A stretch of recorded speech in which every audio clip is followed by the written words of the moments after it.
The rain drummed softly on the glass walls of my office, like a warning. I remember watching the droplets race each other down the window beside my desk, each one a tiny brushstroke trying to outrun time. But that morning, I didn't have the luxury of daydreams. I had a gut feeling, and I should have listened. The office was unusually quiet. Even the usual keyboard clatter seemed muted. Whispers floated down the hallway like smoke curling under doors. Something was coming. We all felt it. At exactly 10 a.m., an email pinged across the team inbox. Mandatory all-hands meeting, conference room 5, effective immediately. I gathered my notepad out of habit more than necessity and walked with the rest of the team to the glass-walled room. I tried not to look anxious. I tried not to let my hands tremble, but my stomach already knew. Inside, people sat like statues, stiff and uncertain. Mark Collins, the man who made entire departments tremble with a single raised eyebrow, walked in with 2 HR reps trailing behind him. He wore his usual navy suit and that cruel half-smile that made your skin itch. "Thank you for being here," he began, his voice calm and razor-sharp. "As part of our ongoing strategic alignment, we've had to make some difficult decisions regarding departmental efficiencies." And then his eyes locked onto mine. "Leo Delaney," he said, slowly and deliberately, "after a thorough performance review, it has been determined that your role is no longer aligned with the goals of this company. Effective immediately, your position has been terminated." Silence. Utter, excruciating silence. The kind that makes your heartbeat sound like a bomb inside your ears. I felt the blood drained from my face. My mouth was dry. I couldn't even swallow. No one looked at me. Not a single colleague. Not Linda, who sat next to me for 3 years and borrowed my mug every morning. They all stared down at their laps, trying to disappear. "You may collect your belongings," Mark continued, already moving on to the next slide, as if he were discussing printer maintenance, not gutting someone's dignity in public. I stood, but my legs betrayed me. They trembled. Every step toward the exit felt like wading through wet cement. I opened the door, stepped into the hallway, and that's when I saw him, Robert Evans, the janitor. He was always polite, always invisible to everyone else. He stood at the end of the hallway with his mop cart beside him, hands folded in front of him like he was waiting for me. His eyes met mine. No pity, just calm, like he already knew. I tried to smile, but my lips quivered. Then he walked toward me, slow and certain, and reached into his pocket. His hand emerged closed around something. When he opened it, I saw a small golden key, slightly rusted at the edges, resting in his palm. "It's time," he whispered. I blinked, unsure if I had heard him right. "Time for what?" He gave me a soft smile. "To breathe, Leo. To finally breathe." I used to think crayons were magic. When I was 5, my mother brought home a small cardboard box of colored pencils from the dollar store. They were dull at the tips, smelled faintly of wood glue, and had no brand name. But to me, they were pure gold. I remember sitting on the wooden floor of our cramped living room in rural North Carolina, sketching anything I could imagine. Mountains I'd never seen, oceans I'd only heard about on TV, creatures from books I borrowed from the church library. My parents were simple people. My mom cleaned houses. My dad worked at a paper mill on alternating shifts. They loved me, but not in a way that left room for dreaming.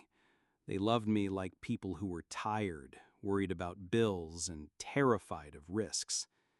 "You draw real nice," my dad said once, glancing at one of my sketches pinned to the fridge.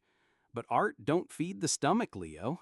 You need a job that'll keep you off your knees. I didn't understand then what off your knees meant. I do now. By the time I was 10, my bedroom walls were covered in sketches. I used everything: napkins, the backs of homework sheets, brown paper bags. I drew late into the night under the dim light of a desk lamp with a broken hinge. I felt alive when I drew, like I could breathe deeper, wider, like I belonged somewhere, even if it was only on paper. In middle school, one of my teachers, Miss Reynolds, pulled my parents aside after a parent-teacher night. I remember sitting just outside the door, eavesdropping, as she told them I had real talent, that there were scholarships, that art could be more than just a hobby. My mother thanked her politely. My father didn't say much, but in the car ride home, he said, "We can't afford foolishness, Leo. You want to end up broke and begging? You want to be 30 and still living in our house?" That night, I put away my sketchbook for a week. I didn't draw a single line. It felt like I was trying to hold my breath underwater, and the days passed like slow suffocation. In high school, I worked part-time at a diner and used the money to save for college. I picked business administration because it was safe, because people said it had a future, because, as everyone told me, you can always draw on the weekends. But I didn't draw on the weekends. Most weekends I was too tired or too guilty. By the time I turned 23, I had a degree, a job at a bank, and a cubicle with my name on a placard. My father said, "Now that's something to be proud of." I smiled.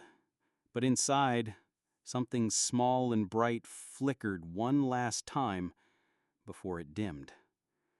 When I first walked into Nova Access Corporation, I thought maybe I'd made peace with my choices. The building was all glass and steel, and inside everything smelled of fresh carpet and ambition. They gave me a small cubicle in the finance department with a view of a brick wall and a printer that jammed at least once a day. My job was spreadsheets, forecasting, sitting in meetings where men with tight smiles argued over decimal points. No one ever mentioned beauty or creativity. Still, I told myself this was what success looked like. But I couldn't stop the itch in my fingers. During lunch breaks, I started sneaking out to the back garden behind the building. It was a quiet patch of grass with 3 benches no one really used. I kept a small sketch pad tucked in my bag, its pages soft with wear. There, under the shade of a magnolia tree, I'd let my hand remember what my heart had nearly forgotten. I sketched the sharp lines of the building, the way sunlight danced on the concrete, the slouch of someone checking their phone in secret. I didn't draw with purpose. I drew to survive. That's where I met Robert Evans. He was pushing a mop bucket along the edge of the building when he saw me. He stopped, leaned on the handle, and tilted his head toward my sketchbook. "You've got the light," he said, his voice rough from age. "My Diana used to draw like that." I didn't know what to say. No one in the office ever spoke to Robert. Most didn't even know his name. But I nodded, and that was enough. From then on, we talked every few days when our paths crossed. He told me about Diana, his late wife, a Sunday painter who never tried to sell her work or cared if it was good enough. She painted because she had to, because, as Robert said, it was the only way she could breathe. He told me she had set up a studio in the old tool shed behind their house, a place with the best light in the county. He said he never touched it after she passed away. Couldn't bring himself to. I just listened. That's all I did at first. Just listened. And in return, I told him little bits about myself. How I used to draw in paper bags as a kid. How I got accepted into an art program but turned it down. How I hadn't told anyone at work that I even owned a pencil. He never judged me. He just said, "Diana would have liked you." As the years passed, our conversations became my anchor, the only moments of truth in days filled with corporate jargon and artificial smiles. My coworkers barely noticed me. I was dependable, quiet, invisible, just how Mark Collins, my boss, liked his staff. But Robert saw me. He didn't see the employee or the spreadsheet guy. He saw me. Sometimes I think he knew before I did that something inside me was quietly dying, and that someday I would need a way back. 3 years ago, things at my job started to shift. Restructuring, they called it. More meetings, tighter deadlines, fewer people. Those of us who survived the cuts worked harder, smiled less, and aged faster. I was one of the lucky ones. Mark had always been unpleasant, but after the layoffs, he grew sharper, like he'd tasted blood. He would call me out in meetings for missing the bigger picture, even when it wasn't my department. He would email upper management about minor errors. He never said a word when I got things right. Silence became his weapon, and I stupidly took it. I told myself he was just stressed, that everyone was under pressure, that if I just worked harder, he'd back off. But it didn't matter. I kept shrinking. My sketchbook, once safely tucked in my bag, ended up buried at the bottom of a drawer. I hadn't opened it in months. Every time I thought about drawing again, I heard my father's voice in my head. Art don't feed the stomach.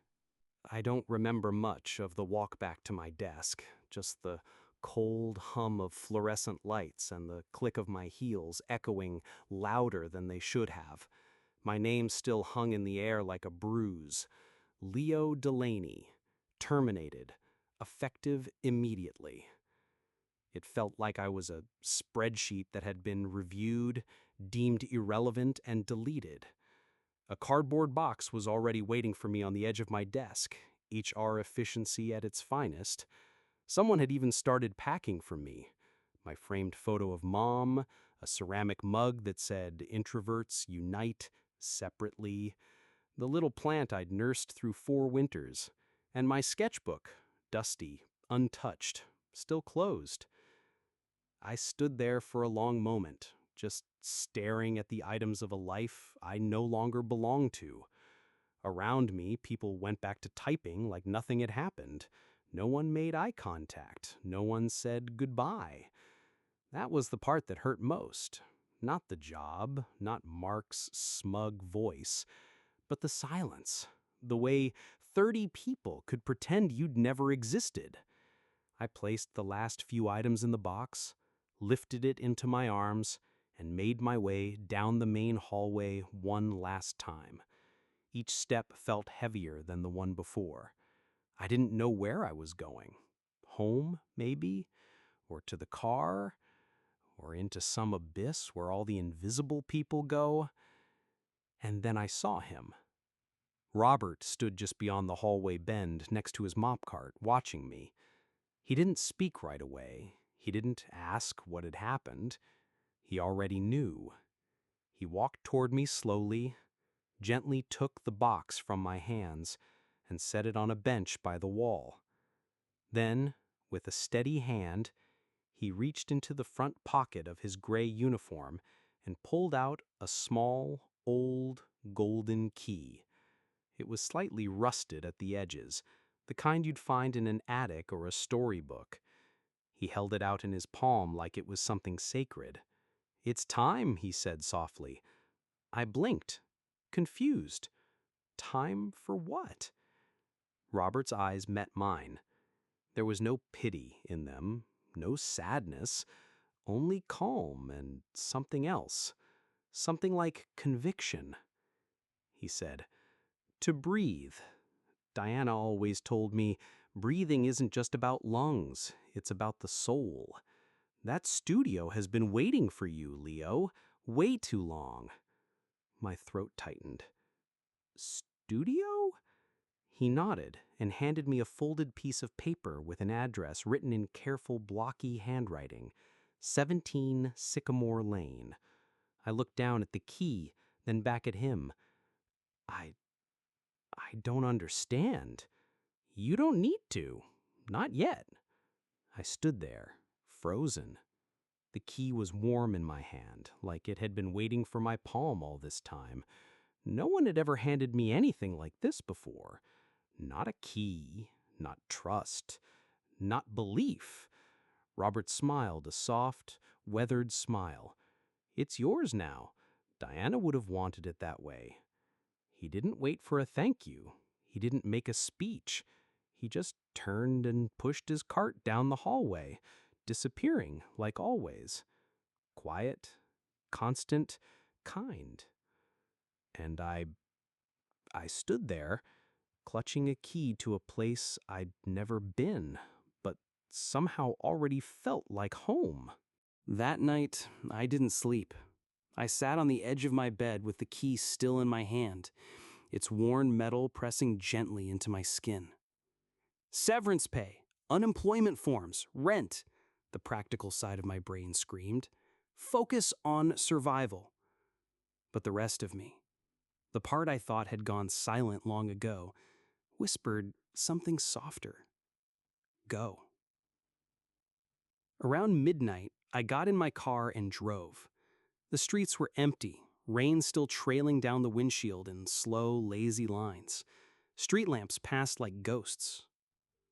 I followed Robert's directions, down a quiet street lined with sagging porches and sleeping houses. 17 Sycamore Lane was a modest home, but behind it stood a small detached building with faded blue siding and a slanted roof. A warm yellow porch light glowed above its door.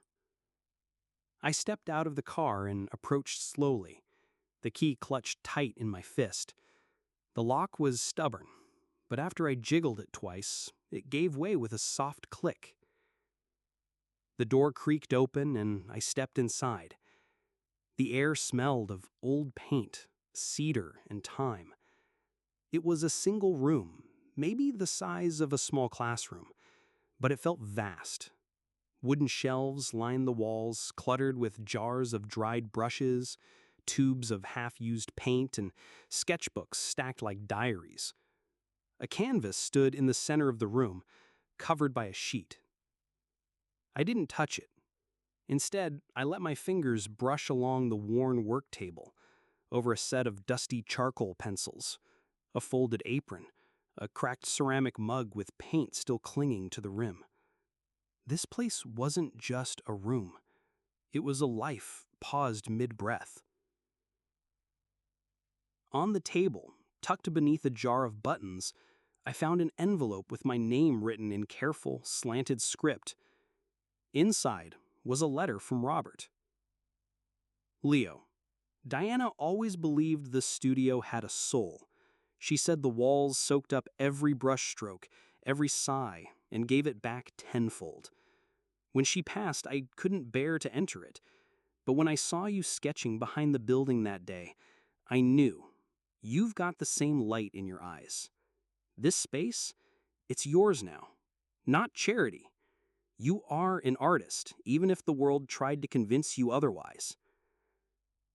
Life is too short to live someone else's dream. I sank into the nearest chair, my chest heaving with a mix of grief and something that felt frighteningly close to hope. For a long while, I sat there in silence. Then, without thinking, I reached for a pad of paper in the drawer. My hands moved on their own, shaking slightly. I found a stick of charcoal, cracked but still usable. I turned to a fresh page and drew a line. It was jagged, too hard, not perfect, but it was mine. And for the first time in years, I felt like I was breathing again.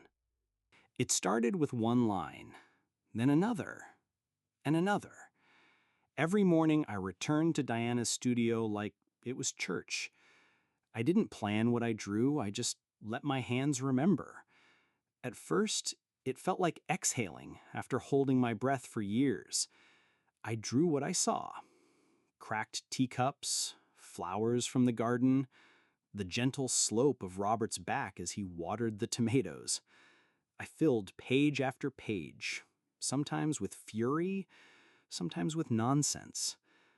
Some drawings I tore up before they even dried.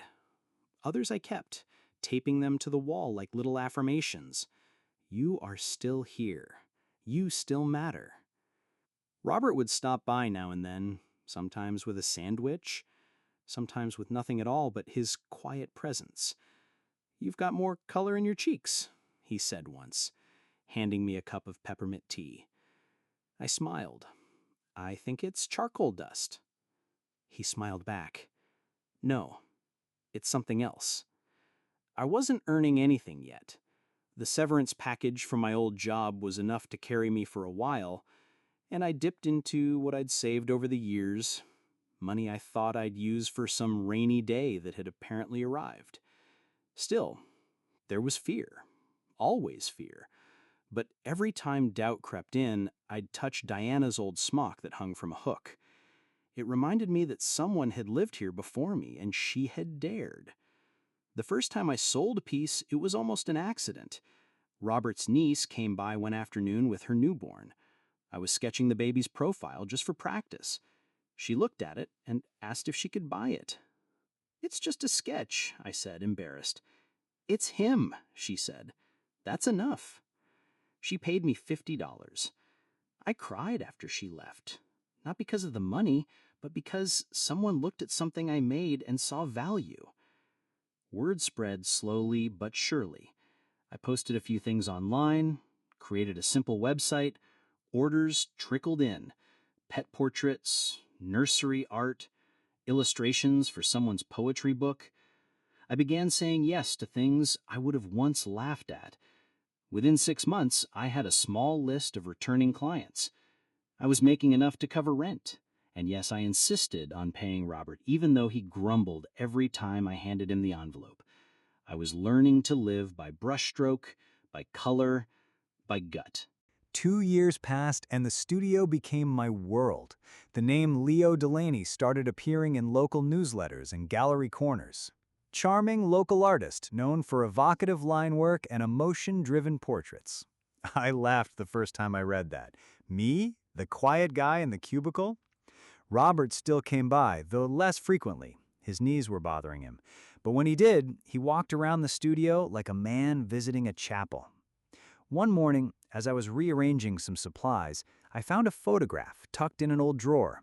A black and white image of a younger Robert and Diana by a lake, smiling so naturally it stopped my breath. An idea took hold of me. For weeks, I worked on a painting in secret. I didn't recreate the photo, I reimagined it. I painted Robert and Diana as they might have been, older now, but together on that lakeside bench, still painting, still laughing. The day I finished, I cried. Not sad tears, but something else. Closure. I called Robert and told him I had a gift. "You didn't just give me a painting," he said, his voice trembling. "You gave her back to me." These days, I wake up before the sun. Not because I have to, but because I want to. I make coffee, pull on my paint-streaked hoodie, and sit by the tall window. Sometimes I still hear echoes of that office life, the clicks of keyboards and the flat tone of Mark Collins' voice. But they've grown quieter, like voices coming from a house I no longer live in. I haven't spoken to anyone from my old job since the day I walked out. No one ever reached out, and I don't need them to. A few weeks ago, I got a call from a children's book publisher. They'd seen my online portfolio and wanted to offer me a long-term contract, not just for one book, a whole series. When I hung up, I sat in the middle of the studio floor and just laughed. A big, open, ridiculous laugh that echoed off the walls. Robert once told me, "The right doors open at the right time, but it's up to us to have the courage to walk through them." Back then, I didn't know what that meant. Now I do. The world didn't give me that key. Robert did. Diana did. And now I hold it in my hands, not with fear, but with purpose, because I know who I am now. I'm Leo Delaney. I'm an artist, and I'm home.